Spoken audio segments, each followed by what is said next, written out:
Vinay sir தான் பண்றாரு.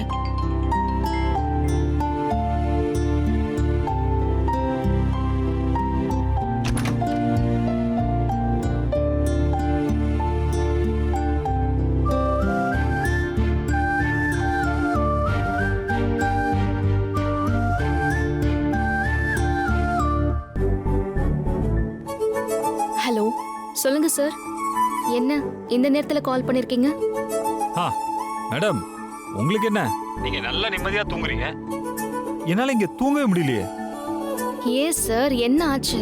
உங்களை எந்த பொண்ணும் கட்டிக்க மாட்டாங்க சார் நீ சொன்னதுனால தானே இந்த கல்யாணத்துக்கே நான் ஓகே சொன்னேன். இப்போ பொண்ணையும் பார்த்து ஃபிக்ஸ் பண்ணிட்டாங்க தெரியுமா? உன்னை போய் நான் நம்பினேன் பாரு மித்ரா, நீ என்ன நல்லா பழி வாங்கிட்ட. சார், பொண்ணு யாருன்னு கண்டுபிடிச்சிட்டீங்களா? அவங்க நம்பர் இருந்தா கொடுங்க சார், நான் அவங்க கிட்ட பேசி புரிய வைக்கிறேன். ஆமா, அது தெரிஞ்சா நான் ஏன் உனக்கு ஃபோன் பண்ணி புலம்ப போறேன்? மித்ரா, பொண்ணு யாருன்னு தெரிஞ்சிச்சுன்னா நான் போய் பேசி மனசை மாத்திடுவேன்னு ரொம்ப ரகசியமா வச்சிருக்காங்க. தாலி கட்டும் போது தான் அந்த பொண்ணோட முகத்தையே என்னால பார்க்க முடியுமா? சார், அவங்க என்ன வேணாலும் பண்ணிட்டு போட்டோம், நீங்க கவலையே படாதீங்க. கல்யாணத்தன்னைக்கு பொண்ணு சென்னையிலேயே இருக்க மாட்டா. பொண்ணு இருந்தா தானே உங்களுக்கு கல்யாணம் நடக்கும். மித்ரா, உனக்கு விஷயமே புரியல.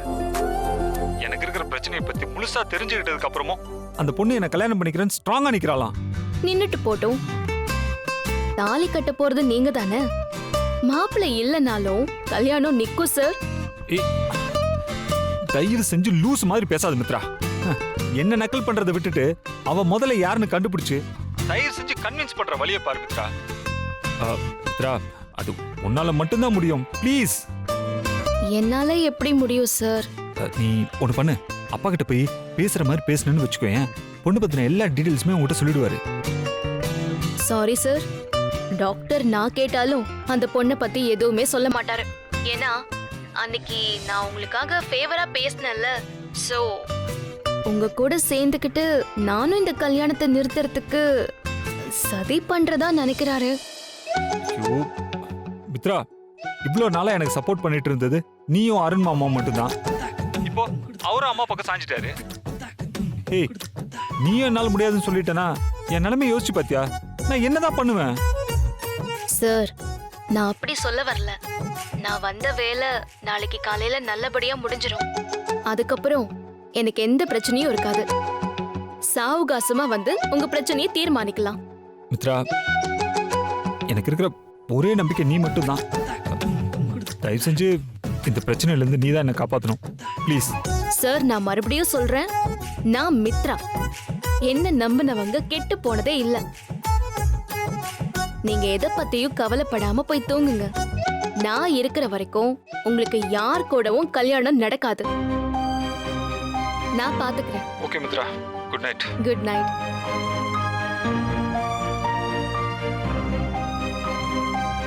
இந்நேரத்துல யார்கிட்ட போன்ல பேசிட்டு போறா?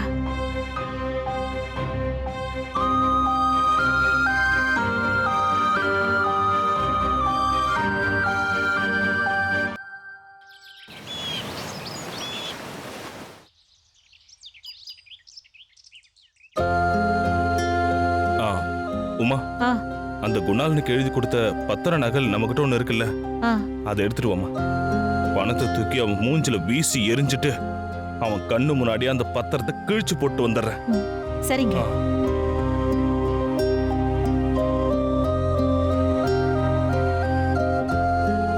அக்கா, போன் கொடுக்கா. ஏய், ஒரு நிமிஷம் இரு. என்னங்க, இந்தாங்க. இது என்னமோ பெரிய பொக்கிஷம் மாதிரி பீரோல கொண்டு போய் வச்சிருக்கீங்க. இதை எடுக்கிறதுக்குள்ள நான் பீரோவே கலைக்க வேண்டியதா போச்சு. மித்ரா ரெடி ஆயிட்டாளா? இப்பவே டைம் ஆச்சு. அதெல்லாம் சொல்லவே வேணாங்க, அவளுக்கு தெரியாததா? டக்குன்னு ரெடி ஆகி வந்துருவா.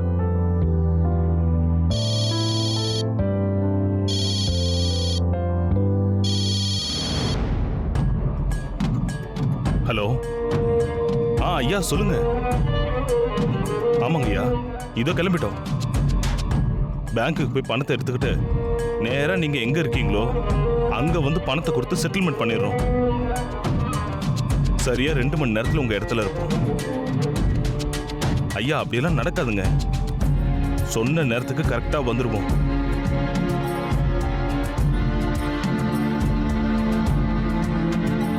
ப்ராஜெக்ட் ஐயா?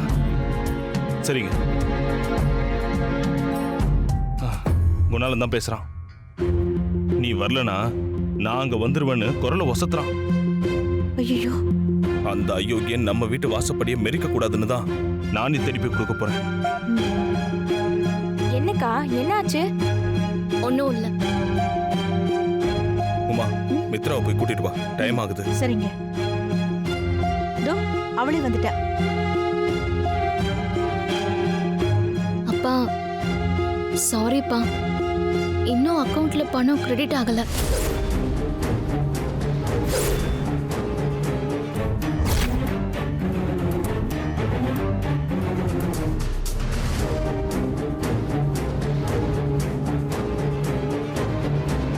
அம்மா, நேத்து சாயந்தரமே வந்துருன்னு சொன்னியம்மா.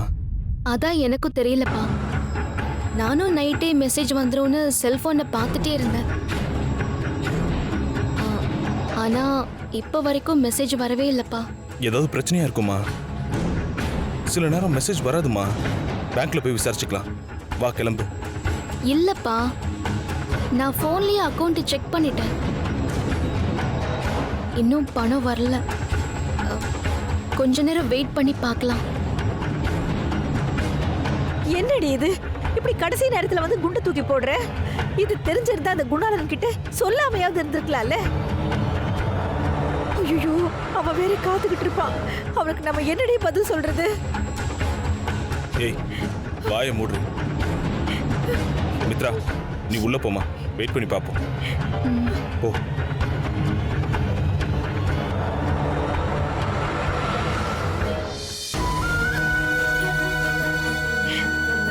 இப்ப என்னங்க பண்றது? என்ன பண்றது? நடக்க வேண்டியதெல்லாம் தான் முன்னாடியே நடந்துருச்சு. இனிமேல் என்ன புதுசா நடக்க போகுது? விடு, எது வந்தாலும் பாத்துக்கலாம்.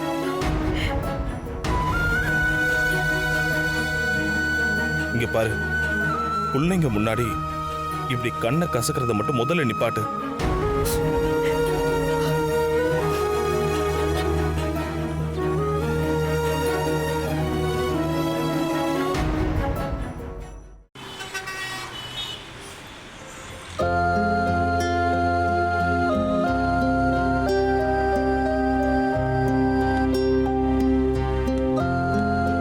Sir tea. டீயா? வேண்டாம்மா, இப்பதான் எதிர்த்தாப்புல டீ கடையில் குடிச்சிட்டு வந்தோம்மா. சார் பரவாயில்ல, எடுத்துக்கோங்க. சம்பந்தியை பார்க்க வந்திருக்கீங்க, ஒரு டீ கூட குடிக்கலன்னா எப்படி? எடுத்து குடிங்க.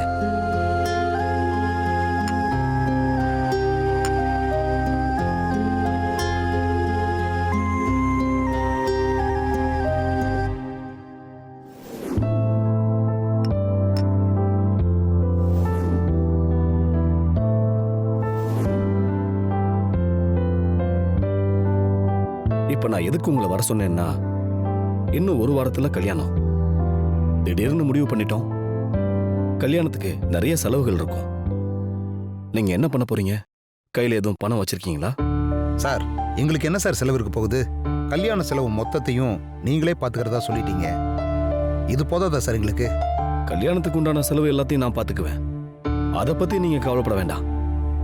பொண்ணோட அப்பா அம்மாங்கிற முறையில நீங்க ஏதாவது பொண்ணுக்கு அது இதுன்னு பண்ணணும்னு உங்களுக்குன்னு சில ஆசைகள்லாம் இருக்கும்ல, அதையெல்லாம் செய்யறதுக்கு பணம் வேணுமே.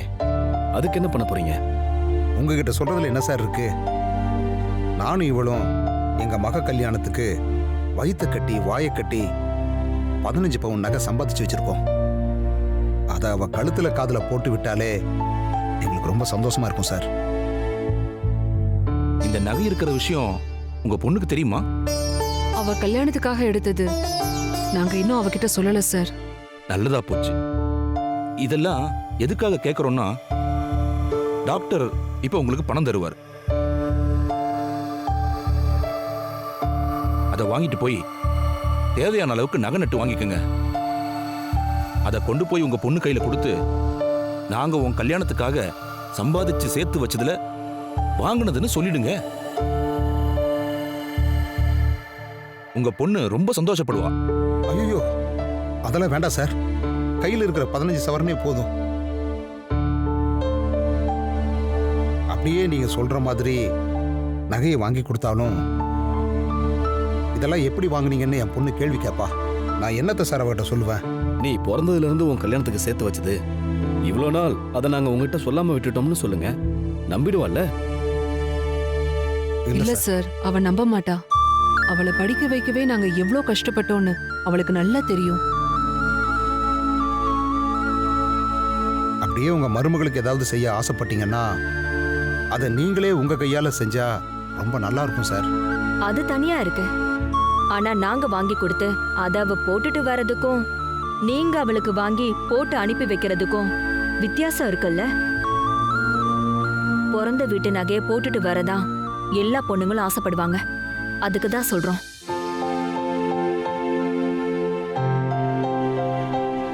என்ன யோசிக்கிறீங்க?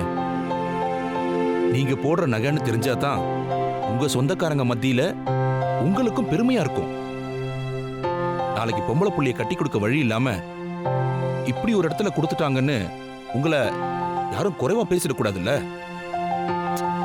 தயவு செஞ்சு தயங்காம வாங்கிக்கங்க.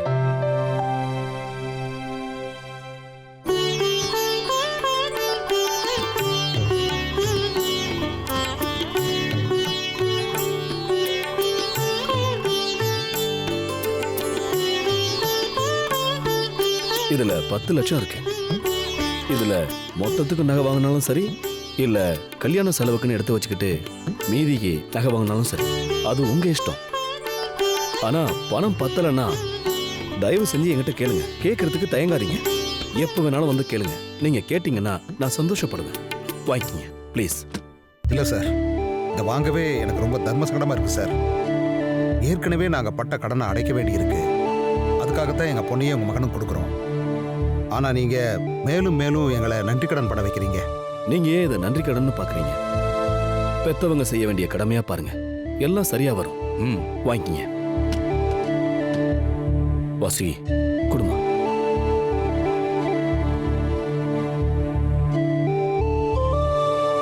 ரொம்ப நன்றி சார். அப்ப நாங்க வர்றோம். வாங்க. வரோம் சார். நாங்க வரோம். வரோமா? வாங்க.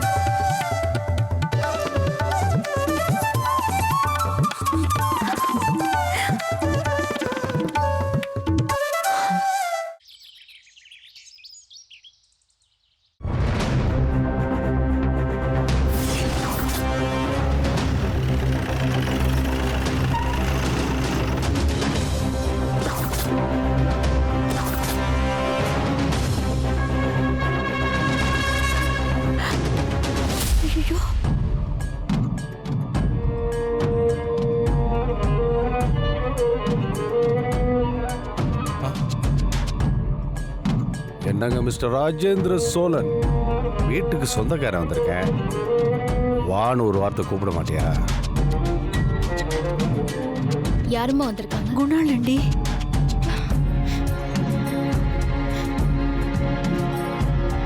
நான் பேசுறேன். அக்கா, அதெல்லாம் ஒண்ணும் தேவையில்லை. நீங்க 2 பேரும் இங்கே இருங்க. என்ன? சரி, வந்தவனுக்கு தான் மரியாதை கொடுக்கல. இந்த வீட்டுக்கு சொந்தக்காரன் சொன்னனே, அதை எந்த வகையிலன்னு கேட்டியா? வீட்டுக்கு ஓனர்னு வச்சுக்கலாம், இல்ல உறவுக்காரன்னு வச்சுக்கலாம்.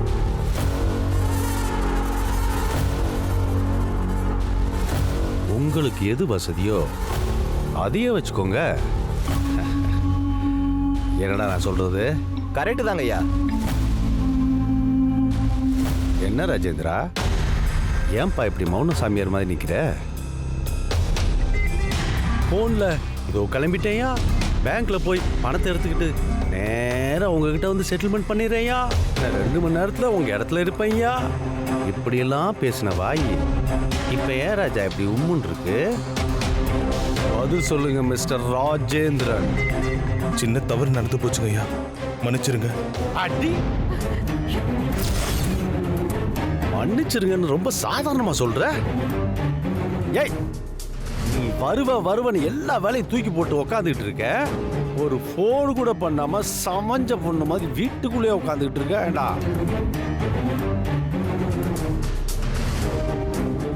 எங்க அவ? நான் 4 மாசத்துல வட்டி முதல்ல 4ஆ கிழிச்சிருவேன்னு சொன்னா எங்க போய் ஒளிஞ்சுக்கிட்டு இருக்கா? எங்க நான் எங்கேயும் போய் ஒளியல. நீங்க பேசுறதெல்லாம் கேட்டுக்கிட்டு தான் இருக்கேன். பேசுற வார்த்தைய கொஞ்சம் பார்த்து பேசினா நல்லா இருக்கும். என்னம்மா நீங்க சொன்ன வார்த்தையை காப்பாத்தலைனா என் வார்த்தை தடிச்சு தான் வரும். என்னவோ இன்னும் 4 மாசத்துல உங்க அப்பா வாங்கின பணத்தை வாரி இறைச்சதான் வாய்ச்சவடால பேசின. இப்ப என்னாச்சு?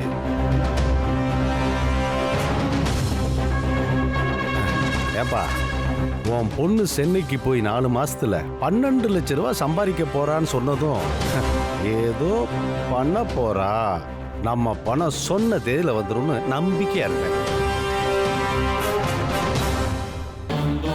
நமக்கு என்ன மீன் வித்த காசு நாராவா போகுதுன்னு கூட நினைச்சேன். ஆனா இப்படி வெறுங்கையை வீசிட்டு வந்தா என்ன அர்த்தம்? ஏமா 4 மாசமா நீ சென்னையில் நினைச்சது நடக்கலையா? இங்க பாருங்க, நீங்க தேவையில்லாம பேசுறீங்க. கொஞ்சம் இருங்க வரேன்.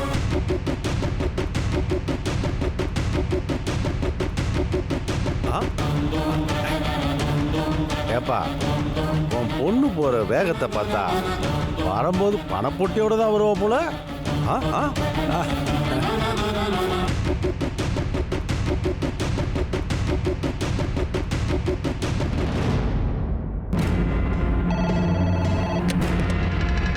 ஹலோ. ஹலோ சார், நான் மித்ரா பேசுறேன். சொல்லுங்க. என்ன சார், நேத்திக்கே அக்கவுண்ட்டுக்கு பணம் வந்துடும் சொன்னீங்க, ஆனா இன்னும் கிரெடிட் ஆகல சார். கிரெடிட்லாம் ஆகாதுமா, கேஸ் தான் ஆகும். என்ன சொல்றீங்க சார்? நீங்க சொல்றது எனக்கு புரியல. போலி டாக்குமெண்ட் கொடுத்து லோன் கேட்டா பணப்பொட்டியா வரும், போலீஸ் தான் வரும்.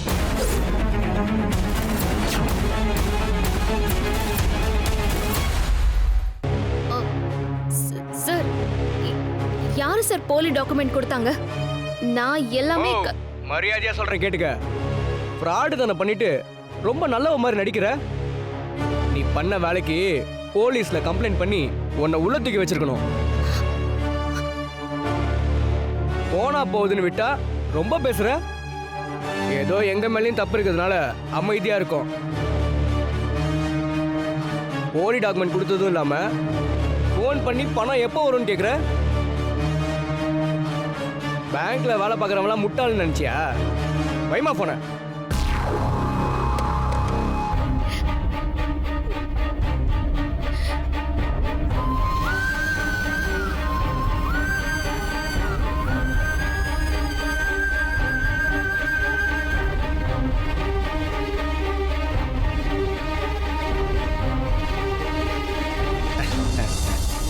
என்னம்மா நீ போன வேகத்தை பார்த்தா பொட்டியோடு தான் வருவேன்னு நினைச்சேன். வாயை பொத்திட்டு வந்து நிக்கிற. என்னம்மா வீராப்பா பேசிட்டு போன, என்னாச்சு? பணம் கிடைக்குமா கிடைக்காதா? சின்ன தப்பு நடந்து போச்சு. பாத்தியா உன் மக சொன்னத, சின்ன தப்பு நடந்து போச்சான். ஏய், அப்போ சென்னையில இருந்து உன் பொண்ணு பணத்தோட வரலையா? வெறுங்கையை வீசிட்டு தான் வந்தியா? ஏய் பாருங்கடா, குடும்பமே சேர்த்து நம்மளை ஏமாத்திட்டு இருக்கு. அப்படிலாம் இல்லைங்க ஐயா. பணம் தரதா சொன்னவங்க கடைசி நேரத்துல காலம் வரைட்டாங்கன்னு நினைக்கிறேன் ஐயா. வாராம வேற என்ன பண்ணுவாங்க? டேய் நீங்க எல்லாம் என்ன நினைச்சிட்டு இருக்கீங்க? பணம்னா என்னைய மாதிரி எல்லாரும் தூக்கி கொடுத்துருவாங்கன்னு நினைச்சிட்டு இருக்கியா? ஒரிஜினல் டாக்குமெண்ட் இல்லாம ஒத்த பைசா எவனும் தர மாட்டான்.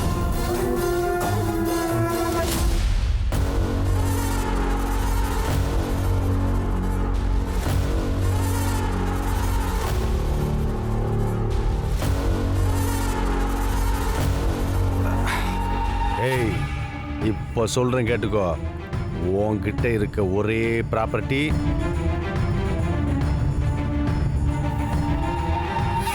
உன் பொண்ணு மித்ரா தான்.